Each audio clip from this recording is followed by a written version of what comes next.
YouTube and the Auburn family. Once again, it's Kennard Vernon Stewart here for the podcast. We're talking Auburn football. Go ahead and like the video, comment, and subscribe to Vernon Speaks Sports Auburn. And as always, it's great to be an Auburn Tiger, War Eagle. So in the 2020 recruiting class for the Auburn Tigers, we saw an emergence in quarterback recruiting. Now, this wasn't a class that had a four-star recruit or a high-end recruit in this particular class.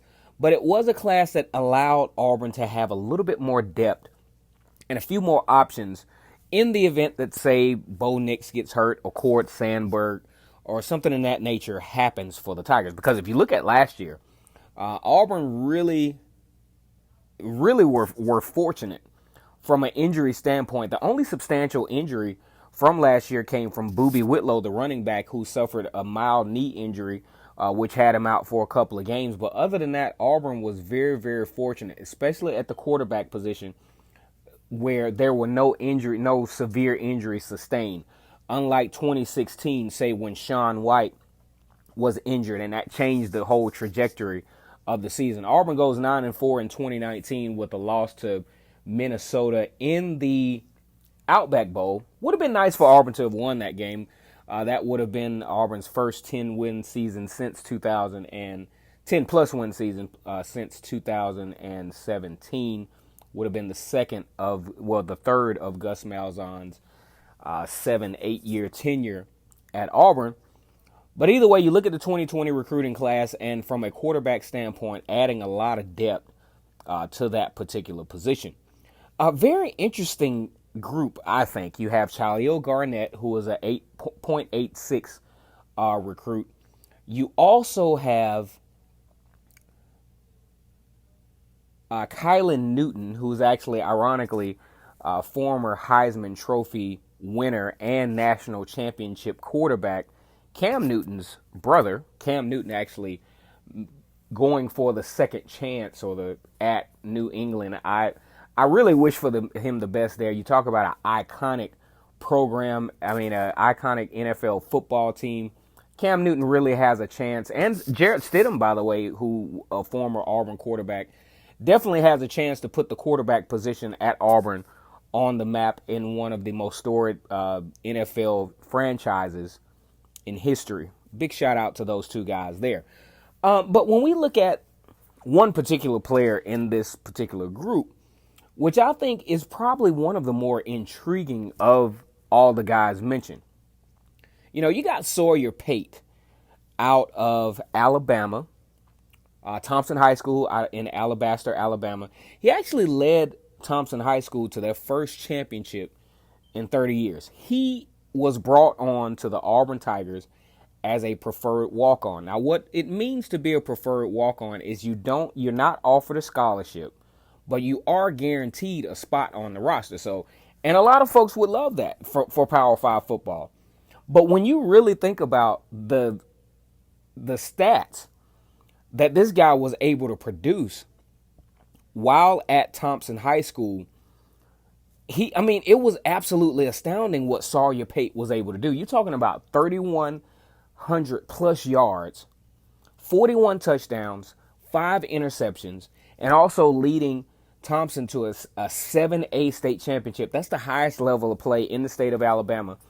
Then when you look at his rating, it's only .80, right? And when you look at the listing on 247.com, there are no offers for this particular kid. Now, you would have thought that maybe Troy State, maybe UAB, maybe even North Alabama, maybe even Jacksonville State in Alabama. We're just talking about in-state teams that have pipelines to Thompson High School, Tuila, whatever his name is, Tagovailoa, same school, gets an offer at the University of Alabama.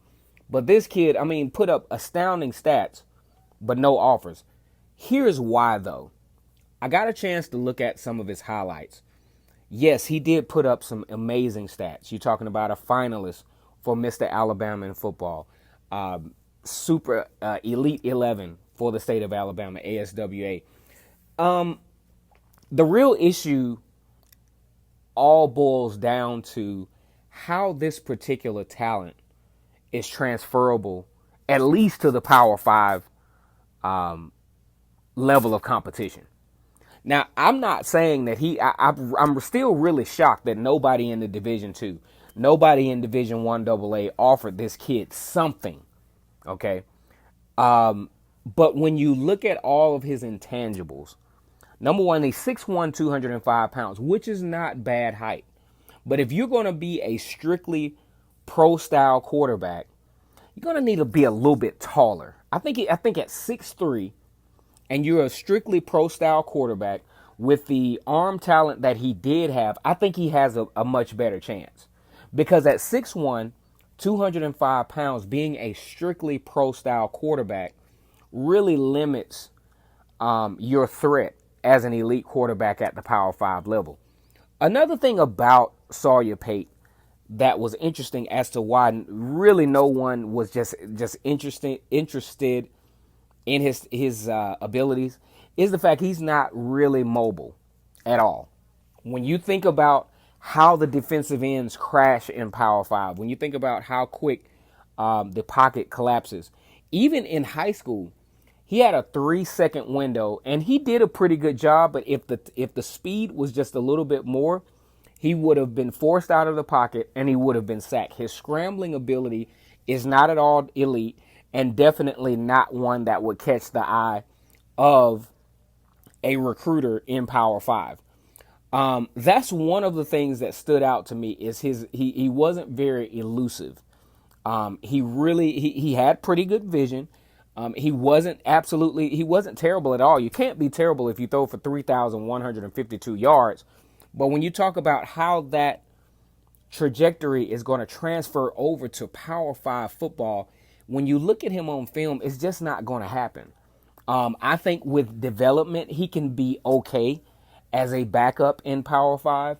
But I do understand why even Auburn only offered the preferred walk-on status for Sawyer Pate. All right, guys, let me know what you think about Sawyer Pate. I'm very impressed with his numbers, things of that nature. But there are a lot of intangibles as to why his talent, in my opinion, just will not transfer to an elite status in Power 5 football. Not enough speed, not just over-the-top arm strength, just not a real threat. Just not somebody that a defensive coordinator is going to look at and say, hey, man, we really, really gotta look out for this guy.